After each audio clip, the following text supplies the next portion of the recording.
नमस्कार। आज हम रेड एफएम की मशहूर पेशकश एक कहानी ऐसी भी कि एक ऐसी कहानी की पड़ताल करेंगे जो हमें कर्म और उसके नतीजों पर सोचने के लिए मजबूर कर देगी। ये कहानी है एक ऐसे इनाम की जिसे कोई भी लेना नहीं चाहता, पर वो इनाम उसे छोड़ने के लिए बिल्कुल तैयार नहीं है। जरा सोचिए, क्या हो अगर आपको कोई ऐसा इनाम मिले जिसे आप ठुकरा दें, लेकिन वो इनाम वो आपका पीछा ही ना छोड़े। बस यही इस कहानी का डरावना सच है। तो ये कहानी शुरू होती है एक ऐसे इंसान से जिसकी बिल्कुल साधारण सी जिंदगी में बस एक फोन कॉल से भूचाल आ जाता है।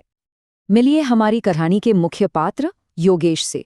वो इंश्योरेंस इंडस्ट्री का एक बहुत ही कामयाब प्रोफेशनल है जिसे अपने काम पर और खुद पर बहुत ज्यादा घमंड है। उसे लगता है कि वो हर तरह की चाल समझता है और उसे कोई भी बेवकूफ नहीं बना सकता, और शायद यही उसकी सबसे बड़ी गलतफहमी थी। एक दिन काम के बीच योगेश को एक फोन आता है। दूसरी तरफ से कोई उसे बताता है कि उसने 5 लाख की मेडिक्लेम पॉलिसी जीती है, वो भी बिल्कुल मुफ्त। अब देखिए, इंश्योरेंस का माहिर होने के नाते योगेश इसे एक मामूली सा स्कैम समझकर हंस देता है। उसे पूरा यकीन है कि ये फर्जीवाड़ा उसके साथ तो बिल्कुल नहीं चल सकता। योगेश सिर्फ फोन ही नहीं काटता, बल्कि अपने घमंड में चूर होकर फोन करने वाले को बुरी तरह धमकाता भी है। ये शब्द उसके अहंकार को साफ साफ दिखाते हैं, और बस इसी के साथ वो गुस्से में फोन काट देता है, ये सोचकर कि चलो मामला यहीं खत्म हो गया। लेकिन मामला खत्म नहीं हुआ था। असल में ये तो बस शुरुआत थी। अब वो अनचाहा इनाम उसकी जिंदगी में इस तरह घुसपैठ करना शुरू करता है जिसकी उसने कभी कल्पना भी नहीं की थी। सबसे पहले एक एसएमएस आता है जिसे योगेश नजरअंदाज करके डिलीट कर देता है। फिर एक ईमेल आता है, वो उसे भी डिलीट कर देता है। लेकिन फिर उसके ऑफिस में बाकायदा एक सर्टिफिकेट पहुंचता है जिसे वो गुस्से में फाड़कर फेंक देता है। और हद तो तब हो जाती है जब अगले दिन सुबह उसके अखबार से भी उसी पॉलिसी का पैम्पलेट गिरता है। मतलब ये इनाम अब डिजिटल दुनिया से निकलकर उसकी असली जिंदगी में आ चुका था। अब कहानी एक बहुत ही डरावना मोड़ लेती है। परेशान होकर घर जाते हुए योगेश का ऑटो वाला बहुत तेजी से ऑटो चला रहा होता है। जब योगेश उसे डांटता है तो वो ऑटो वाला एक अजीब सी मुस्कान के साथ उससे कहता है, आपको किस बात की चिंता है सर, आपने तो मेडिक्लेम लिया ही नहीं है। सोचिए, एक अनजान ऑटो वाले को इस पॉलिसी के बारे में भला कैसे पता चला। योगेश गुस्से में उस ऑटो वाले को ऑटो से खींचकर पीटने लगता है, लेकिन दूसरे ऑटो वाले आकर योगेश को ही पीट कर अधमरा कर देते हैं। उसे अस्पताल ले जाया जाता है और यहाँ कर्म का पहला थप्पड़ पड़ता है। जिस अस्पताल में उसे भर्ती किया गया है वहां उसकी खुद की महंगी वाली मेडिक्लेम पॉलिसी काम ही नहीं करती। अस्पताल से घर आने के बाद कोई उसके लिए एक गुलदस्ता भेजता है। जब योगेश उस पर लगा कार्ड पढ़ता है तो उसके रोंगटे खड़े हो जाते हैं। उस पर लिखा होता है, मैं तुम्हारे साथ तुम्हारी मौत तक रहूंगा। और जैसे ही वो दरवाजे से बाहर झांकता है, वही ऑटो वाला उसे घूर रहा होता है। अब योगेश को एहसास हो जाता है कि वो किसी बहुत बड़ी मुसीबत में फंस चुका है। लेकिन ये मामला सिर्फ पीछा करने तक ही सीमित नहीं था।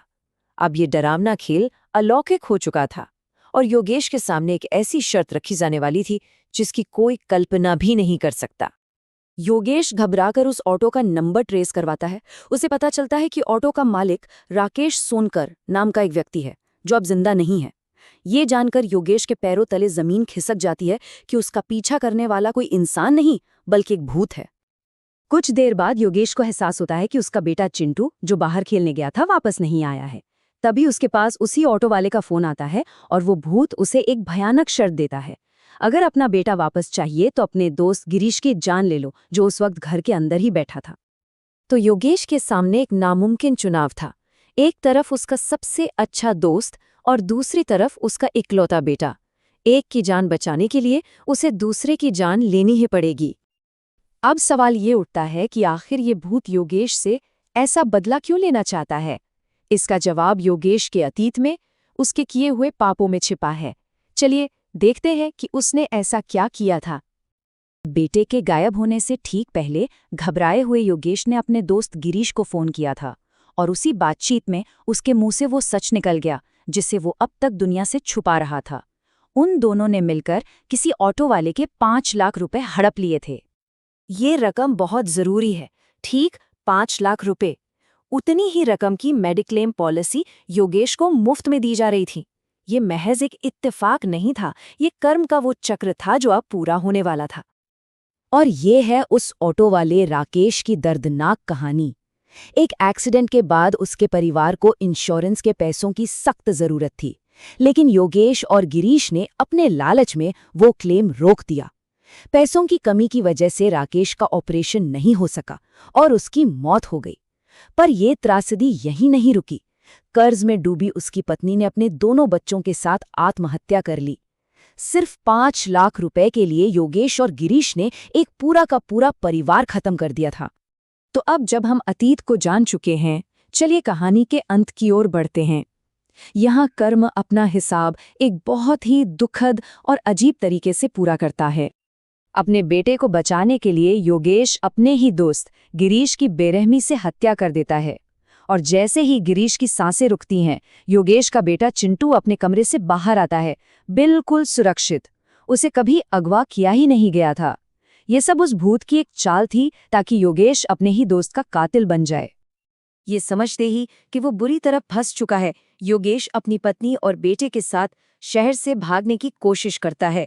वो एक टैक्सी लेकर स्टेशन की ओर भागते हैं, लेकिन रास्ते में उनकी टैक्सी का एक भयानक एक्सीडेंट हो जाता है।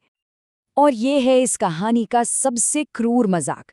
जब योगेश अपनी आखिरी सांसें ले रहा होता है तो उसके टूटे हुए फोन पर एक मैसेज आता है।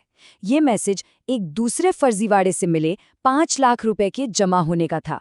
वही पैसे जिनके लिए उसने अपनी इंसानियत बेच दी थी, उसे तब मिले जब वो मौत के दरवाजे पर खड़ा था। ये कहानी हमें एक बहुत गहरी सच्चाई की याद दिलाती है।